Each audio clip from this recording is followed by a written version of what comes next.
David Miller, welcome. And so to start off, what is the PGA Tour doing to prepare for legal gambling in the US in terms of product development, in terms of safeguards?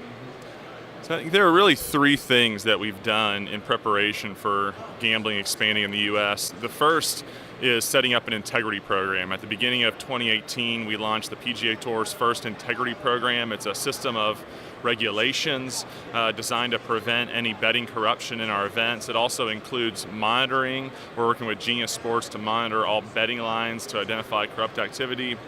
And we're also educating our players, caddies, and other groups around the PGA Tour around the issues that are associated with match fixing and how to combat those issues. The second way is through engaging in the legislative process. We've been lobbying alongside the NBA and Major League Baseball, advocating for certain things in legislation to try to create really a long-term sustainable market that works for all the main constituencies. And third, we've been upgrading our technology. We have an incredible system in ShotLink where we capture data from every single shot in a PGA Tour event. That's over 32,000 shots per event.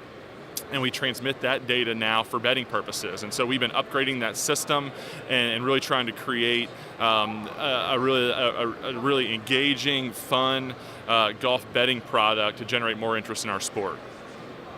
And so in terms of working with the other sports bodies to advocate for certain elements in legislation, I mean, could you give us a bit more clarity on what these are? You know, what elements you feel are particularly important? Sure. The heart of what we're asking for is integrity protections, requirements that operators share information with the leagues, cooperate with league investigations, and that the leagues have some say over the bet types that are offered to try to avoid bets that are more susceptible to corruption. We're also asking for strong consumer protections. We believe that responsible gambling is critical to this area, to the long-term success that we hope that this industry has in the United States. We're also asking that mobile wagering be allowed. We feel like to eliminate the black market, to generate more interest, you really have to provide fans the ability to engage with gaming on their phones. We're also asking that official data be required to settle live betting. Data is what decides bets, and we feel like league data should be used because it's the safest, most secure data available, and it's best from our perspective for integrity and for consumers.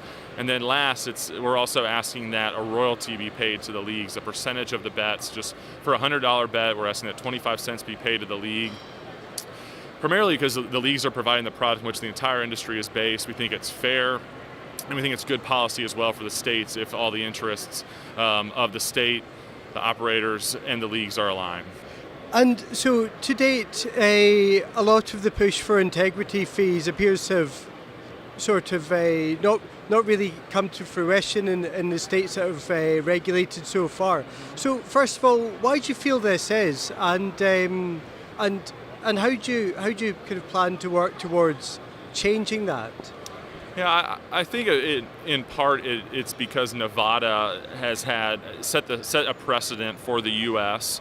and for better or worse, the PGA Tour and the other leagues never engaged in the legislative or regulatory process in Nevada. But now we're looking at the expansion of sports betting across the country, and within 5 years, I think the numbers I've seen, we're looking at 30 to 35 states. And I think it's still being determined right now, you know, what is the best legislative and regulatory framework for sports betting. And so a league royalty is still being considered in New York and Illinois and Massachusetts, in Missouri, in Connecticut, and so I think it's still to be determined what will be sort of the precedent and the model framework here in the U.S. We ultimately believe that a model that takes into account all the interests of all the constituencies of the states, of the sports books, of the leagues is best, and we want to try to create that framework that's fair to everyone, that aligns interests, and will ultimately create a long-term sustainable market. David Miller, thank you very much.